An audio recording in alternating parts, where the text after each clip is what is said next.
सुप्रभात, नमस्कार। आप देख रहे हैं वी इंडिया समाचार न्यूज में हूँ प्रिया पांडे। आइए देखते हैं भदोही जनपद की आज की ताज़ा खबर। किशुनदेवपुर निवासी मान सिंह कुशवाहा बने श्रम प्रवर्तन अधिकारी। भदोही जिले के किशुनदेवपुर ग्राम सभा निवासी नंदलाल मौर्य के पुत्र मान सिंह कुशवाहा का पीसीएस में श्रम प्रवर्तन अधिकारी के पद पर चयन हुआ है।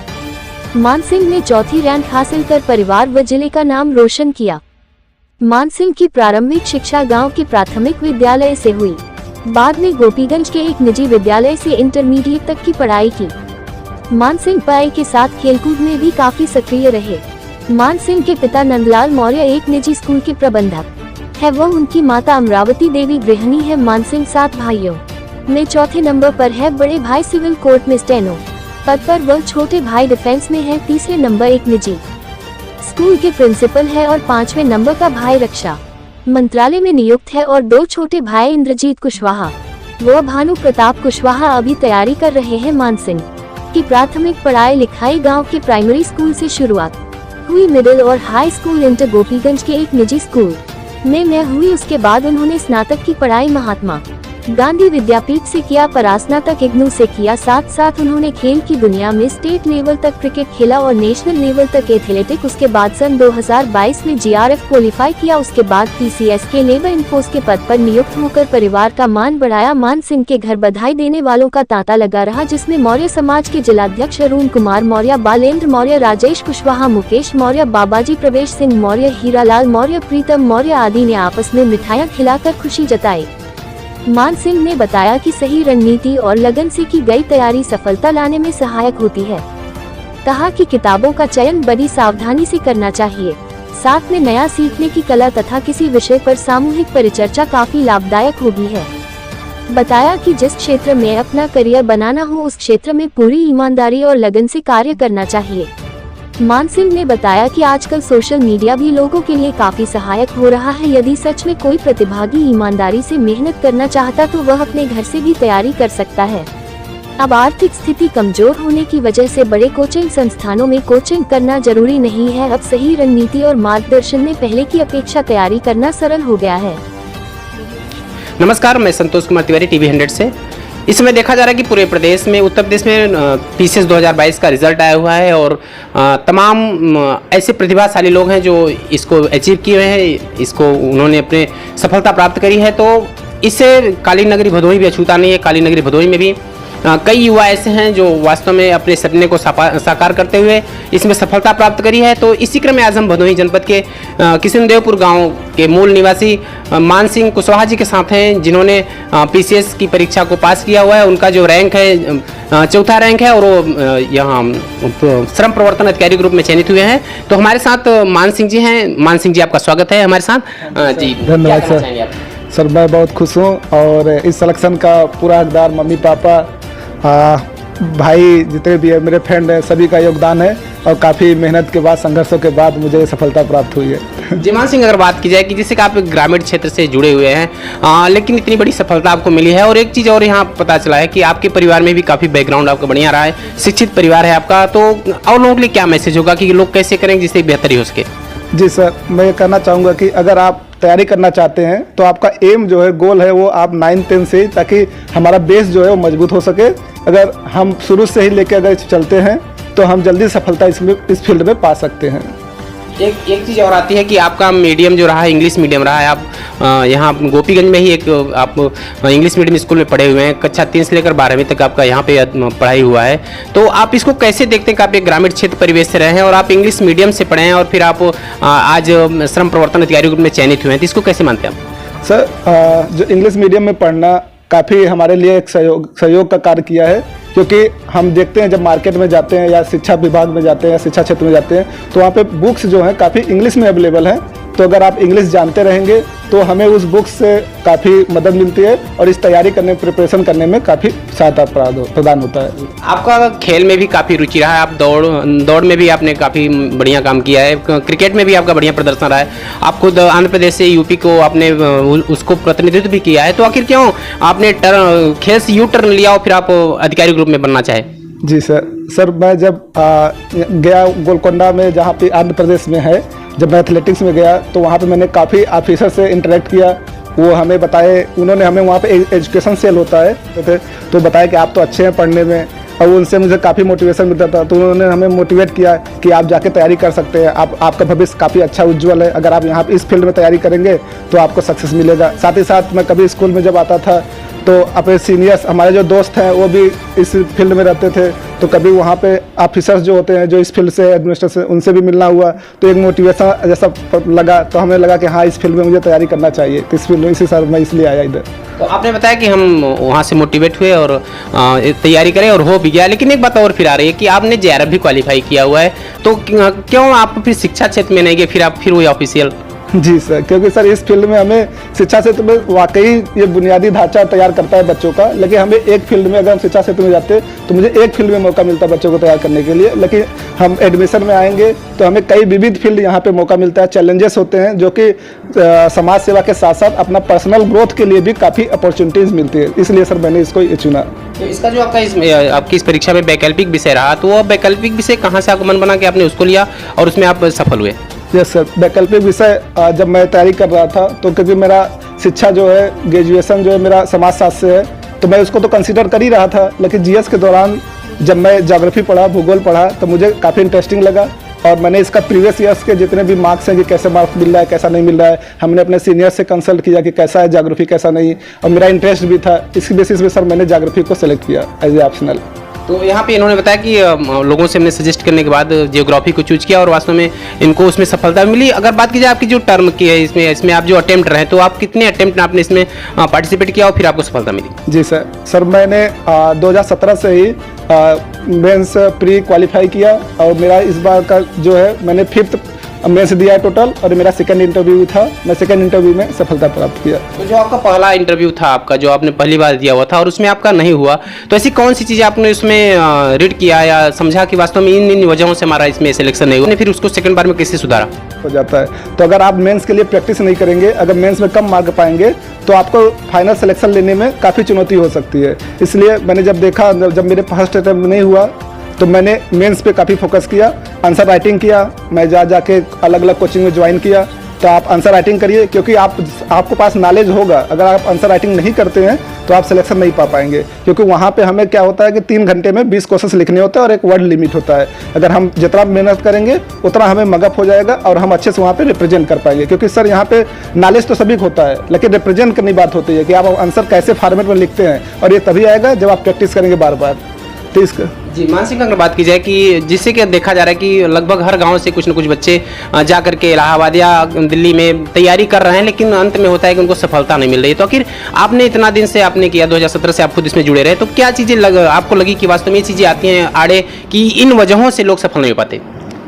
सब पहला कि प्रॉपर कोचिंग अवेलेबिलिटी का ना होना, जैसे मोस्ट कोचिंग जो है सर सेंट्रलाइज्ड है, अगर क्योंकि गांव में देखिए, दूर दूर के दराज में देखिए तो वहाँ पे कोचिंग का अच्छे से ना होना, साथ ही साथ नेटवर्किंग का, नेट का इशू होना, और डिजिटलाइजेशन ना होना सोर्स का, और प्लस इकोनॉमिक इश्यूज तो आता ही आता है, क्योंकि जो सक्षम नहीं है तो क्योंकि दूर जाना, इतना खर्चा होता है इसमें तैयारी करने में, प्लस इसके तैयारी करने के लिए कंपेनियनशिप भी होना बहुत जरूरी होता है, क्योंकि बहुत ऐसा देखा गया है कि कभी कभी ऐसा होता है कि उस गांव में क्या, उस ब्लॉक में भी कोई इस सिविल सर्विस से नहीं आता, तो उनको समझ नहीं आता कि तैयारी कैसे करें, तो 2-3 साल तो उनको समझ में लग जाता है कि हाँ कौन सा बुक पढ़ना है, कौन सा बुक नहीं पढ़ना है। इसलिए अगर हम तैयारी करते हैं तो इसके बारे में हमें जानकारी होनी चाहिए, और जहाँ पे कोचिंग है वहाँ पे कंपेनियनशिप भी बहुत जरूरी है, क्योंकि हम कंपेनियनशिप रहेंगे जो साथ में तैयारी कर रहे हैं, तो इससे क्या होगा, जल्दी सिलेक्शन मिलेगा। यहाँ आपने बताया कि जो हमारा एटमॉस्फेयर होता है, जो हमारे साथी होते हैं, जो हमारे सहयोगी होते हैं, उनके वास्तव में कुछ चीज़ें उनसे मिल के निकल के आती हैं और जिससे हम खुद से सीखते हैं और बेहतर बात होती है।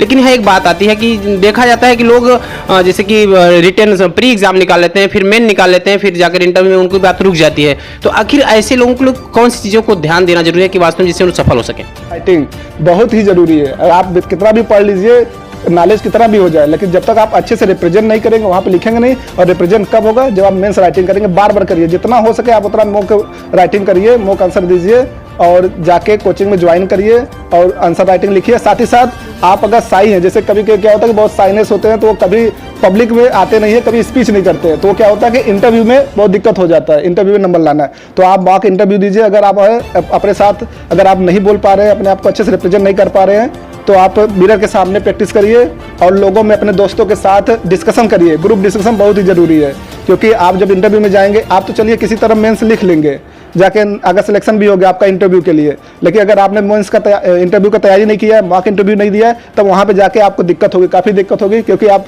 पहली बार जब बोर्ड मेंबर के सामने फेस होंगे तो आप आंसर नहीं दे पाएंगे, आप मगल करेंगे, और इसके कारण क्या होगा कि आपको कम नंबर मिलेगा, जो कि मेरे साथ हो चुका है। इसलिए मेरा ये अनुभव है, क्योंकि मेरा जब फर्स्ट इंटरव्यू था तो मैं सोचा कि चलो ऐसे सिलेक्शन हो जाएगा, लेकिन जब मैं दोबारा हुआ कि हम क्या नहीं, मैंने अपने आप को मजबूत किया और जाके मॉक इंटरव्यू दिया। क्योंकि ये अंतर से क्या होता है कि ना जाने का होता है कि एक प्रकार से डर होता है, साइनेस होता है कि नहीं सीधे हम वहाँ पर रिप्रेजेंट करेंगे, लेकिन नहीं, इस डर को तोड़िए, बाहर निकलिए और मॉक इंटरव्यू देना बहुत ही जरूरी है, जो कि मैंने इस बार दिया और मुझे सफलता मिली। जी, तो मान सिंह, आपने बताया कि वास्तव में जो हमारी इकोनॉमिकल कंडीशन होती है वास्तव में स्ट्रेंथ होनी चाहिए, मजबूत होनी चाहिए, उसके बिना हम जो है शायद सफलता बहुत लोगों की इसकी वजह से नहीं मिल पाती है। एक चीज़, दूसरी चीज़ देखा इसमें सोशल मीडिया का काफ़ी लोगों के इसमें चल रहा है कि लोग सोशल मीडिया यानी खास करके यूट्यूब पर सीख रहे हैं, पढ़ रहे हैं, तो यह जो सोशल मीडिया का जमाना है यह कितना कारगर सिद्ध हो रहा है प्रतियोगी लोगों के लिए? जी सर, सर हम बता सकते हैं, क्योंकि 2015 में जब गया था उसमें इतना डिजिटलाइजेशन नहीं आया था,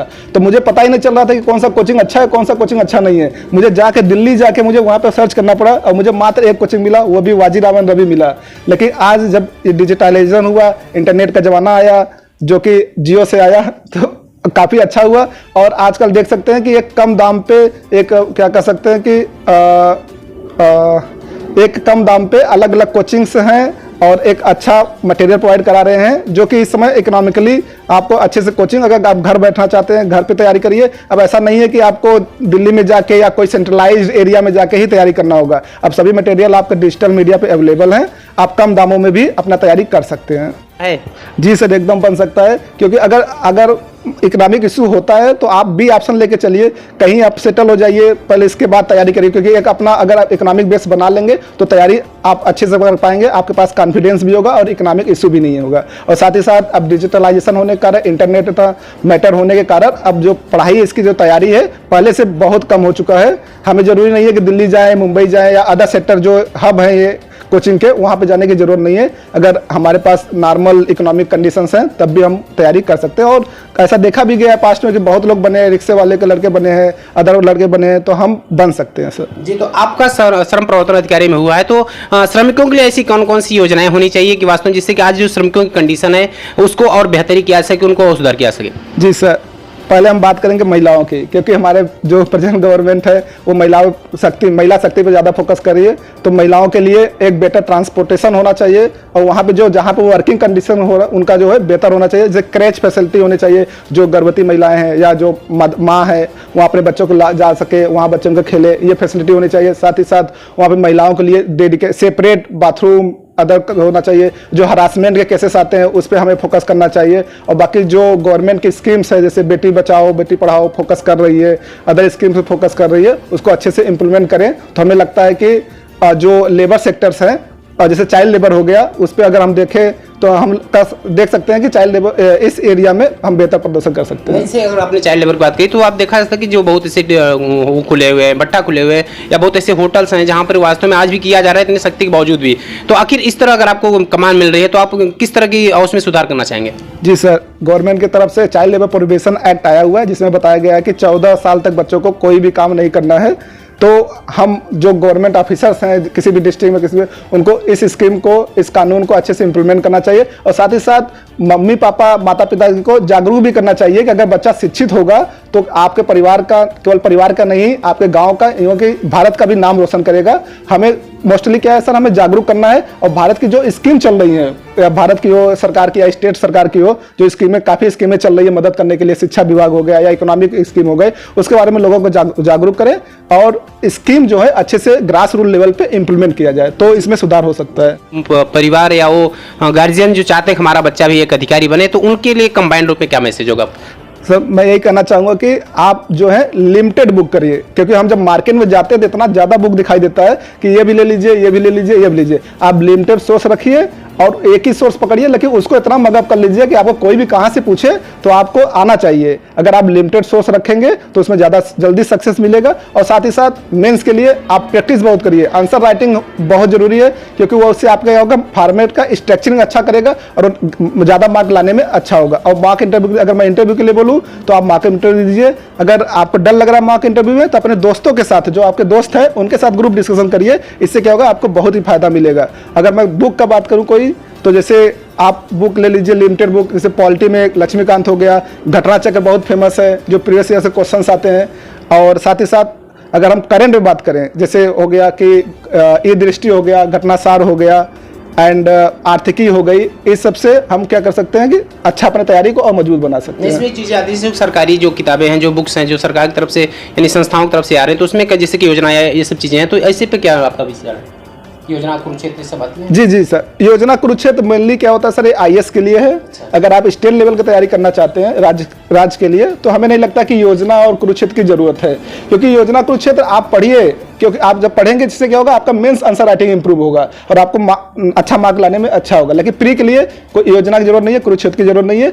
आप जितना मगअप कर सकते हैं, घटनासार पढ़िए, प्रीवियस ईयर का क्वेश्चंस लगाइए। उसमें जैसे सर मैं एग्जांपल देना चाहूंगा, जैसे मान लीजिए कोई प्रीवियस ईयर में कोई लेख पूछ लिया है, जैसे लोकटक लेख पूछ लिया है, तो आप उठाइए, कोई लोकटक लेख मत पढ़िए, उसके अनुसार देखिए कि इंडिया में और कौन कौन से फेमस लेख हैं, कम से 10-15 लेख बनाइए। अगर वाटरफॉल पूछ लिया है तो केवल वही वाटरफॉल मत पढ़िए, इंडिया में जितने भी फेमस हैं वाटरफॉल वो पढ़िए। अगर हार्ट स्प्रिंग पूछ लिया है तो वही मत पढ़िए, जो फेमस हार्ट स्प्रिंग वो पढ़िए। इससे क्या होता है, क्वेश्चन वही आते हैं। बस क्या होता है कि आज इस बार लोकटक पूछ लिया तो अगले बार कोलेरू पूछ लेगा, अगली बार उलल लेख पूछ लेगा। अगर आप इस माध्यम से कंपोजिट तैयारी करेंगे कंप्रीहेंसिवली, तो आपका तैयारी अच्छा होगा। अभिभावकों के लिए क्या सजेशन होता है, इसमें क्या होगा? देखिए, अब इसमें मैं यही कहना चाहूंगा कि बेटे की जो इच्छा है वो इस फील्ड में जाए।